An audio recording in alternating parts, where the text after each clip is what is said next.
Hey guys, so it's time to do a quick comparison here between the Blackberry KEYone phone and the Blackberry Priv, which launched about a year and a half ago. Very nice innovative device here from Blackberry. I think it's their first mainstream Android model with a flip out keyboard solution, which they have gotten rid of with the KEYone. You can see the keyboard is already available now, which might divide some fans, but nevertheless we're going to compare them here, start them at the same time, see how the performance is, as well as if it's worth it to upgrade if you have the Priv. The Priv also comes with a curved AMOLED display, which looks absolutely magnificent in comparison to what they've gone with the KEYone. And also I think you can see a front facing speaker, which is nice. So definite design regressions with the KEYone if you ask me. It does boot on faster though, which is nice to see. I think the Priv came with the awful Snapdragon 808, which not only ran hot but had horrible battery life. So you can see it does boot on a little bit slower here, but you can see definitely in terms of the displays here, the display on the Priv is absolutely beautiful even today. It comes with some really nice colours here.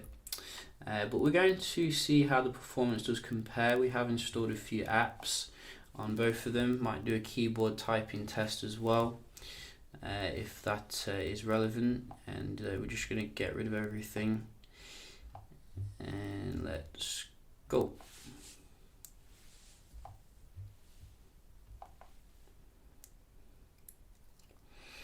So the new KEYone comes with a more mid-range processor, but you can see here already it's leaving the Priv standing, and I definitely feel it as well when actually using the device. The KEYone runs really nice and cool and feels just as snappy as your high-end Android overall.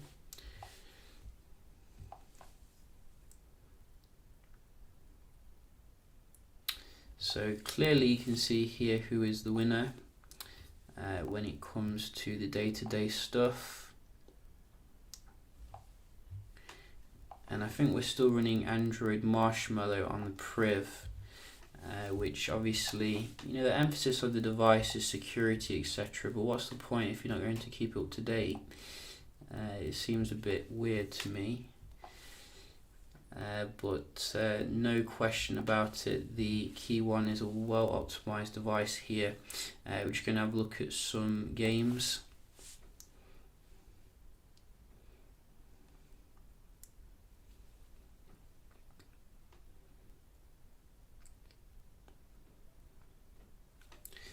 Yeah, so I think the KEYone for that one, and we have Subway.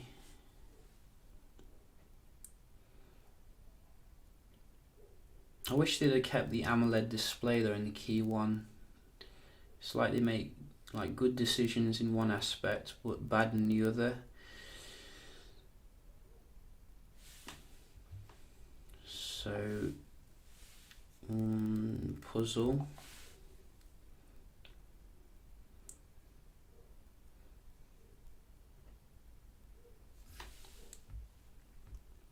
Yeah, so the Snapdragon 808 was a terrible processor, and I'm glad that they've gotten rid of it.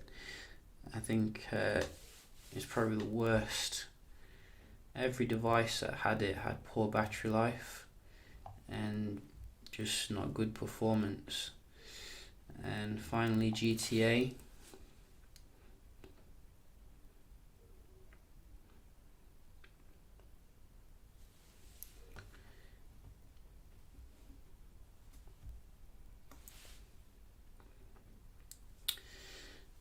Wow, so the KEYone is really leaving the Priv looking ancient.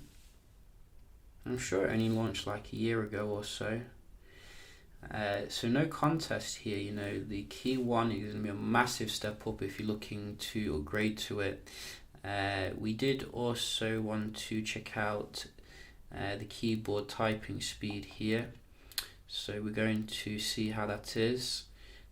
Just going to type some random stuff on here. So let's just go to daily fail. Hang on, daily fail. So this feels nice to type on, got to say. I'm by no means an expert with the physical keyboard, but you can see, you know, we are using it here. I just wish that you could scroll in and out. That would be so awesome. We're going to type something else here. BBC.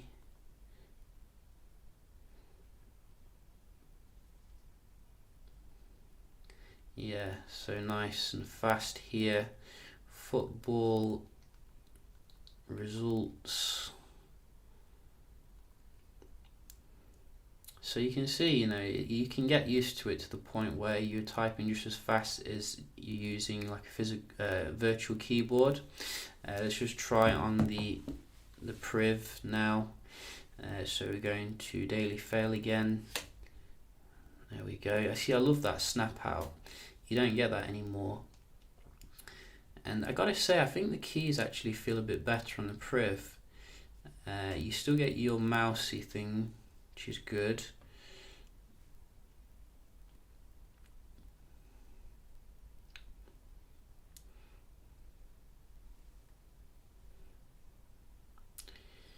So we're just going to scroll down here. You can definitely see the speed isn't quite as good as the KEYone when you are scrolling. Let's go to BBC football results. So yeah, you know, I think that the keys on the Priv, they feel a bit more plasticky compared to the ones on the KEYone, which to me is you know, actually I think the ones on the KEYone feel better overall, but I think I could probably type faster on the Priv because they don't feel quite as like shiny and glossy as the ones on the KEYone. They do feel very different, in fact. So you might want to check that out before you buy KEYone if you've got a Priv. But overall, they do, you know, you can type quite quickly on them and keep up with the virtual keyboard users, so that is good. We're going to as well have a look at the we're going to look at the multitasking here. So let's just see if there's any differences. So I think the Priv came with 3 gigs of RAM, or was it 4? I think it was 3, could have been 4 though, but whatever it was, you can see here, no contest again. The KEYone is a beast in terms of the performance. It's ridiculous how good it is considering the mid-range spec.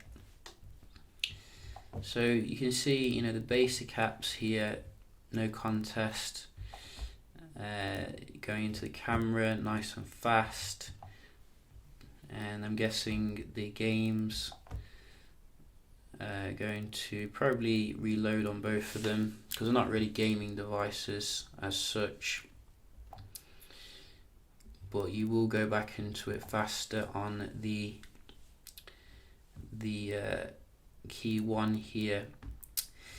But there is one thing which we do need to note here, is that because you don't have like the keyboard in the way on the Priv, I think that it could offer a better gaming experience, particularly if you're holding the phone like this, because I did notice with this one it's quite awkward trying to reach past the keyboard, so that is something to consider. But in every other aspect, the KEYone is superior, like in terms of performance, etc. No doubt about it.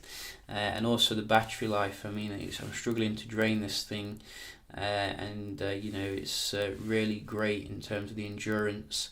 But I definitely think there's some things to think about here if you're looking to move from a Priv, because with the Priv you're still getting, you know, the better display here, nice Blackberry infinity kind of display.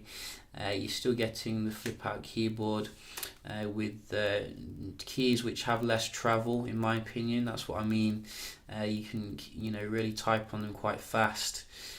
Front facing speaker here, which is very nice, and obviously a cheaper price. You know, you can get the Priv now for €300 or even less if you look for it.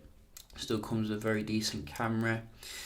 So there's definitely some things to consider here before just jumping on the KEYone bandwagon. I think there's also a DTEC 60 which I might check out as well, because they sneaked that out but I didn't actually realise it. But yeah, just a quick little comparison here between the Blackberry KEYone and the Priv. If you got any questions, do let me know. Hope you enjoyed the video, and I'll see you in the next one. Cheers.